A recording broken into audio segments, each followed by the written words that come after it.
Welcome back to another episode of the Field of 68's off-season grades. My name is Rob Dauster. I have Ant Wright with me, and he's going to help me break down the Wisconsin Badgers, who, on paper, it looks like they had a really rough offseason. They lost three of their top four guys, maybe even you could argue their top three guys.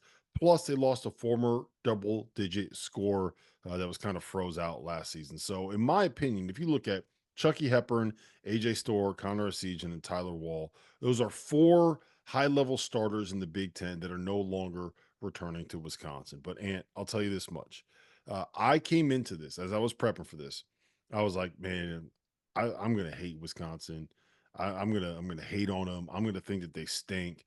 I'm gonna say that they're bad, and I actually don't hate the roster that they have. So Max Klesman is back. John Blackwell, who sneaky breakout potential, is back. Stephen Crowell is back for his 38th year as the five man.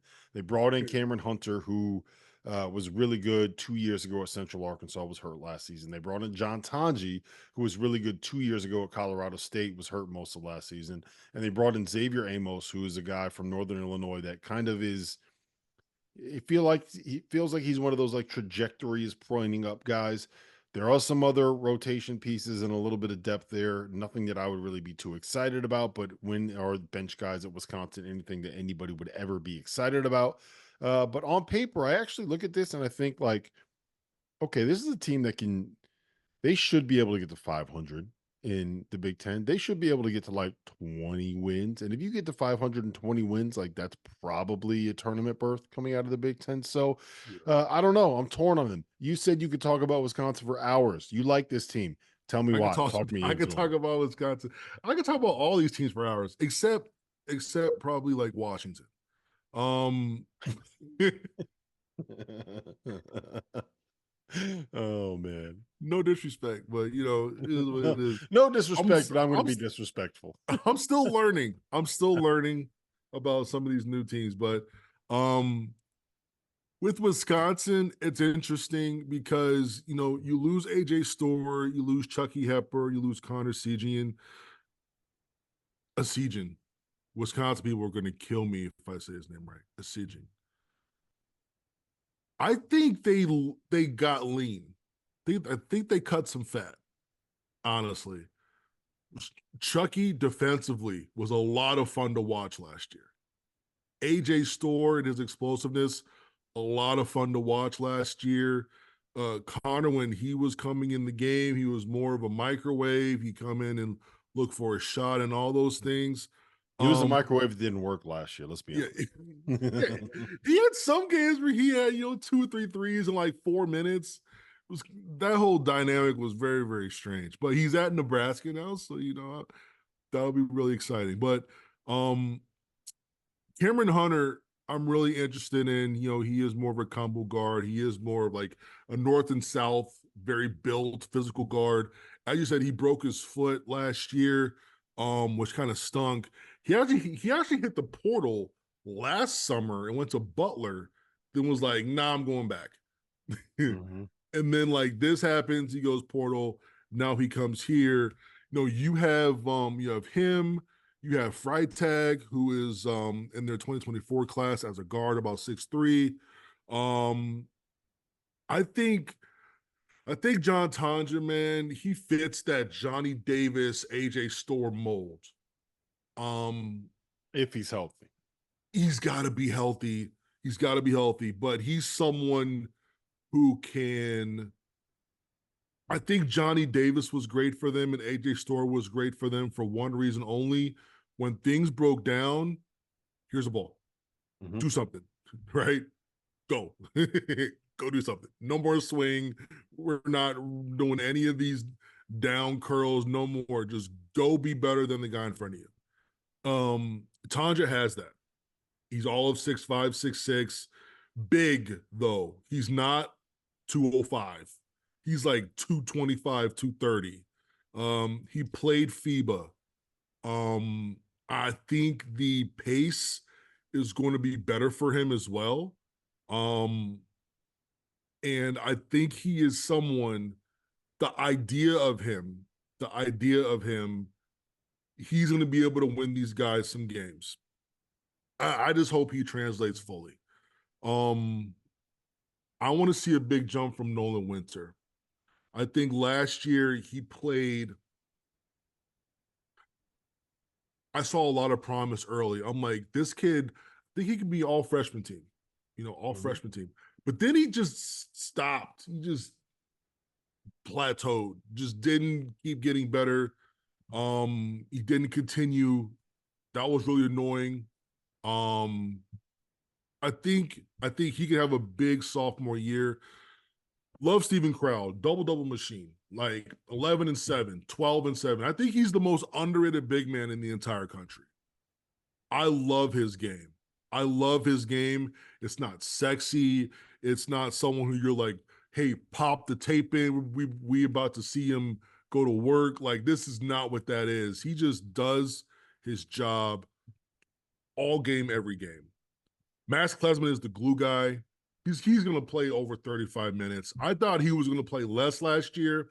He actually played more. So that makes me feel Greg Gard like loves this kid. And I think they're going to miss Tyler Wall though. Tyler Wall, not offensively, but from a defensive standpoint, Tyler Wall was special. And I don't think he got enough credit last year. I remember watching Wisconsin. Purdue, and the camera wasn't Purdue's huddle. And I'm literally listening to the language back and forth. They switched a play to move Tyler Wall out of the way because Fletcher and Braden felt like if Tyler was anywhere in this concept, he would blow it up with his length and his IQ. When I heard that, I had a new respect and I started watching his game a lot differently. His defense was so good. So good last year. I don't know who that's going to be this year. Xavier Amos is going to add a bit of spacing on this team. Was a very good shooter from three and spot up situations. When he was on the post, I think he posted up like 6% of his possessions. I think 6% of his possessions, scored almost 50%. I think it was like around 47, 48%. But he offers that spacing. So now guys like Crowd, he should operate with a lot more spacing with Xavier Amos. I don't know if Xavier's going to have the type of defense even close to what Wall was doing. That's probably the biggest thing. But you can't let 3 years in a row go where you are, basically a top 10 team in the country and the wheels fall off. 2 years ago, Tyler Wall gets hurt. You lose 3 in a row right away, and you can never recoup. This past year, you go and lose to Michigan, a team that won 8 games all year, and then the wheels fall off again. Like, it doesn't make any sense. Doesn't make any sense why that keeps happening. That's made me look at Gard a little bit differently too. I know people are down on Gard and all that, but I just don't understand why like these lapses go for like a month. It's not like 2 or 3 games. It's like 3 to 4 weeks. Yeah. So just to drive that point home, at the end of January last year, they were 16-4. They were 8-1 in the Big Ten. I believe that at that point they were all alone at first place in the conference. Lose at Nebraska in overtime, which like everyone does. Lose at home to Purdue, which they were winning that game by 20, I believe. Yeah, and then you lose at home to Purdue, which like everyone did. Then you lose at Michigan. Then you lose at Rutgers. Then there's a loss at Iowa in there. There's a loss at Indiana. You lose to Illinois, and you end up on the last day of the season, you lose at Purdue. So they went from 16-4 and 8-1 in the Big Ten to 19-12 heading into the Big Ten tournament with a 11-9 mark in the league standings. They got the win over Purdue in the Big Ten tournament, but they set themselves up for that kind of failure, and it was a 3-8 finish to the season. The year before that, at one point, on January 3rd, they're 11-2 and 3-0 in the Big Ten. You finish 17-13. You finish 9-11, and you make the NIT that season. And it's just you got to find a way to be able to finish off those seasons. My big question for them this year right? And why I'm kind of down on them is that I think one, you're 100% correct about Stephen Crowell. Two, I think you're 100% correct about Max Klesmit. We'll pick your. I'm going to pick your brain on John Blackwell in a second, but I think once you get past that, what you're betting on is a dude that played at Central Arkansas and is coming off of a broken foot to be able to translate up a level after missing a season. You're betting on a dude that missed pretty much all of last season, and you're betting on him to one, come back healthy in John Tanji, and two, transfer up a level from essentially the Mountain West to the Big Ten, and then three, Xavier Amos to come in from Northern Illinois and transfer up a level and be able to replace a guy in Tyler Wall who is like, let's just call it what it is, was irreplaceable because of the things that he provided on the defensive end of the floor. And I think that's a big ask. So if you're heading into the season with the expectation that this is going to be another like top 25-ish kind of a team at Wisconsin that should make the tournament, I think that you're going to head into the season disappointed. If you're looking at it as like, look, they might have lost like their top four of their top five guys, but they still got a chance to dance. Like, I think if you're looking at it that lens, then you're going to be pleasantly surprised by what you get. Because to me, they're a top 40-ish kind of team that, like, if they're in the 8-9 game, to me, that's a good season for this Wisconsin group. If you haven't heard by now, we have partnered with BetMGM Sportsbook. We're going to be using BetMGM lines to make all of our picks, and we'll have special offers for the listeners and the viewers of the Field of 68 throughout the year. If you haven't signed up for BetMGM yet, you can use bonus code FIELD, and you will get up to a $1,500 first bet offer on your first wager with BetMGM. The best part, all you need to do is deposit and bet $10 of your own hard-earned money to be eligible. Here's how you make it work.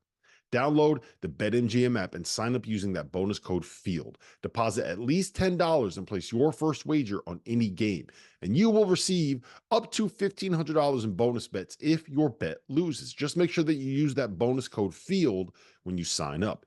BetMGM is going to have some fun offers available throughout the NBA playoffs. Bet insurance tokens, odds boost, and what I love, a nice parlay booster too from time to time, as well as a ridiculous array of player prop bets for any sport that you could possibly imagine betting on. BetMGM is and always will be the king of the prop bet. So go download the BetMGM app, use the bonus code FIELD, and sign up today. And while I've got you, a quick request. The best way to support the Field of 68 content that you get for free is to engage with us. Rate and review the podcast. Like and share the YouTube videos. Tell your friends about us. It all helps in a world where the algorithm is king.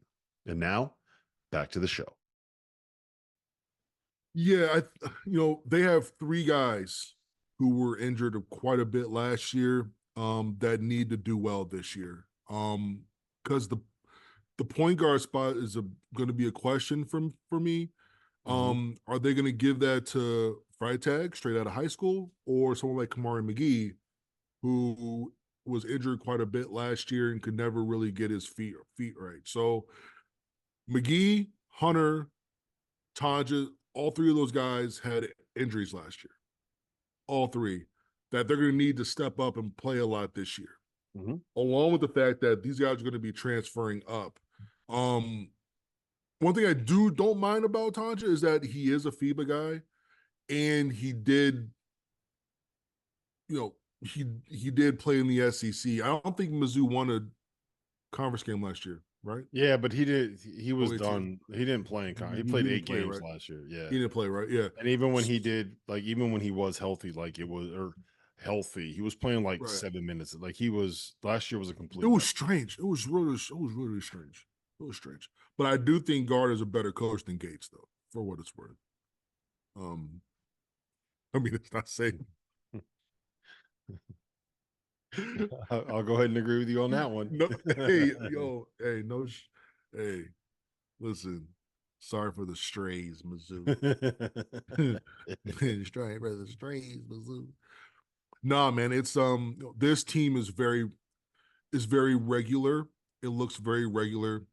Most Wisconsin teams do look very regular until you look up and they're 9-2. They're 12-3.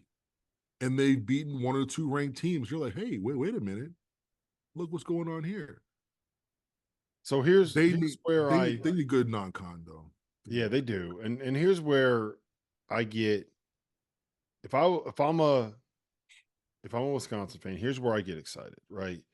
Like you're 100% correct in like this team just looks very average on the surface, which is kind of like what Wisconsin basketball is. Like you're never going to get blown away by the talent on this roster. That's just not the way that they've ever operated. Um, Outside of 14 and 15, right? yeah, outside of the two teams when you got two lottery picks on your roster, like you know, Outside of the teams that go to the Final Four. yes, yes. But I do think that there is a world where let's just say last year was all injury related and John Tonji as a sixth year senior coming back as a 24-year-old gets back to who he was his last season at Colorado State when he was one of the better players in the Mountain West, right? He was so good. Yes. He was so good. And let's say John Blackwell goes from being a guy that averages 8 points in 19 minutes to being a guy that averages 15 points playing 30 minutes a game.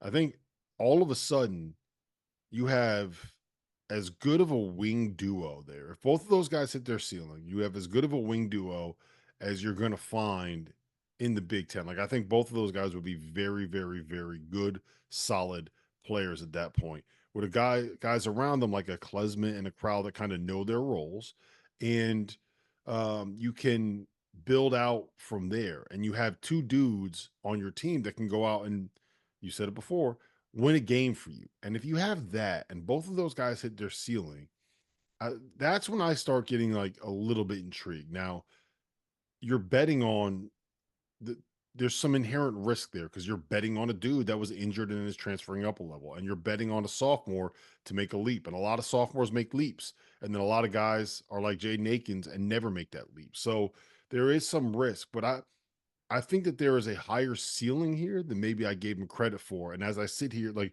when I was researching this, I was like, you know what, I could tell myself a story where they end up like 14-6 in this conference and finish top four again, which is kind of like what Wisconsin was always famous for, right? It was Yeah. they never had this team that was quite Final Four good. They would win some Big Ten titles, but like under Bull Ryan, it was like, yeah, but they wasn't it like a 19-year streak or something like that where they finished top four in the Big Ten? Like they just Yeah, it was always end up disgusting. being good enough that they win a lot of games. And I can see a world where that happens again this season. Yeah, and you know, the 2 and the 3 are very, very crowded with really good players. Because you have Cameron Hunter, Mhm. probably best at the 2. You have Tanja, probably a 3. Klesmet, 2-3. Blackwell, 2-3. They're gonna have to make some decisions there, and either someone's gonna fall off, or someone is just gonna just outcompete someone else, or you're gonna see a situation like last year with John Blackwell coming in and Asijin going out. You know, we may see that again, and that's got to be one of the more competitive positions that really I've seen um, in the Big Ten this year for sure. Yep. I would say for me the X factor is Blackwell just because there is I wrote in my notes like I get some AJ Store vibes here, just in the sense that they were both averaged like 8 points a game as a freshman in kind of limited roles, and then have a chance to be able to step into a much bigger role this season. So if he gets there, I think that is the one thing that can really change the ceiling for Wisconsin. Are you with me? Is the point guard spot? Is this freshman free tag? What do you got? Uh, Free tag's pretty good. I do want to. I want to see because like guards are. It's so much different. Like going from like, okay, this is what they did with EYBL. You Mm-hmm. know what he did with Howard Pulley is not going to be what he's about to do with the Wisconsin Badgers. You Yep. know, so I see a lot of it translating well because of his size and because of the pace that he plays. Um, I know Wisconsin likes to host up their mismatches. He's a bit bigger guard at 6'3". If someone who's like 5'9" guarding him, I don't think they would shy away from putting him on the block. I don't think they would shy away from him giving him the ball if he's ready to do that. So, Freitag will be right there. Cameron Hunter, of course. Kamari McGee is going to demand it because he's been there for like 2 or 3 years now. And he's dabbled in the rotation a bit. And I think he has a couple starts, I want to say. Not completely sure, so don't quote me on that. But he has dabbled in the rotation. He's seeing all these guys come into his position. At some point he has to fight back. Mm-hmm. You know what I mean? He has to fight back. And I'll kind of relate that to Xavier Simpson in 2018, when like Eli Brooks was there to like run the point guard spot. And then Beeline also brought in Jaren Simmons to come and run the point. Mm-hmm. And Xavier Simpson was like, what the hell is this about? Right? Like, I'm already here. And what did he do? He fought back. Next thing you know, he's starting playing a lot of minutes. And then Simmons was playing, basically his backup or backup's backup. So you got to be able to fight back when you see these guys coming into your spot. They were recruited for a reason. It's either you fight or they're going to take over. Like, those are your only two options here. So Kamari's got to fight back. He's got to have a great summer. He's got to have a great fall. He's got to kill in workouts, all those things. And, you just got to hope that Cameron Hunter's up for it. And you got to hope that he's healthy too, because he's built like a running back. Mm-hmm. Like, he is chiseled. That dude is like rock solid, strong, physical North and South guard. He's not very shifty, but he gets to the cup and he just loves to score the ball. So I can't wait to see what the pecking order there too. So we'll know in 2 months when we get some secret scrimmage notes back. But I don't know. We'll see. All right, give me an off-season grade for Wisconsin. Off-season grade, pretty normal, man. Nothing crazy. Xavier Amos coming in from NIU. Cameron Hunter didn't play last year. John Taja didn't play last year. Those are two very risky guys coming in that you're expecting to play a lot of minutes. I'm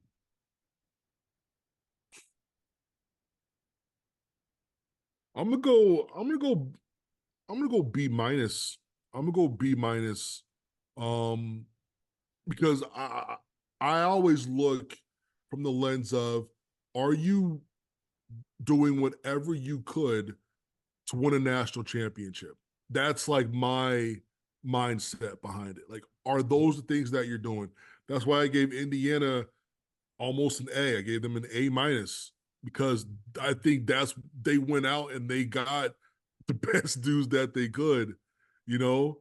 And when it comes to Wisconsin, did you go out and get guys for the national championship? No, they didn't. They got guys to get by, in my opinion. So I'm gonna go with the B minus. I'm gonna go with the B minus. Could be a C plus. I went with a C. I went with a C just because they look C plus me. C plus me. C plus you? All right, C plus. C plus me, yeah. So I went with a C because it's not just the guys that they brought in. Like, you lost Chucky Hepburn and you lost AJ Storr and you lost Tyler Wall. Obviously was gonna go, like that wasn't an option, Right. but you lost Connor Esigian, like 3 guys that I don't think you wanted to lose. I guess Connor was one that they could probably like made the decision internally before the season started. Like, that was one that you were gonna have to deal with. AJ made the decision in like what, February? Yeah. Chucky was the big one though. Chucky was the big one. Chucky was the big one, I think. Yeah, and it when it becomes a financial decision instead of a basketball decision, that's where it probably stings the most. So I'm giving them a C. Like, I get what they're doing with these pieces coming in. I see the ceiling.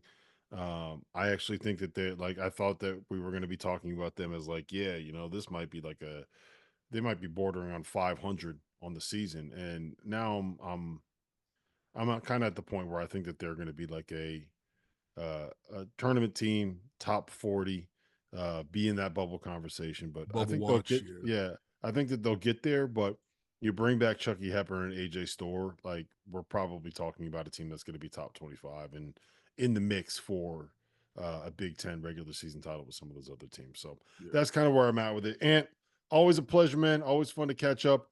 We said we could have talked about Wisconsin basketball for hours. We stuck to about 20 minutes on that. So Hours. that's a win for most people because Wisconsin basketball is one of the things that I watch when I'm battling insomnia. So, and always a pleasure, man. Always good to see you. Yes, sir.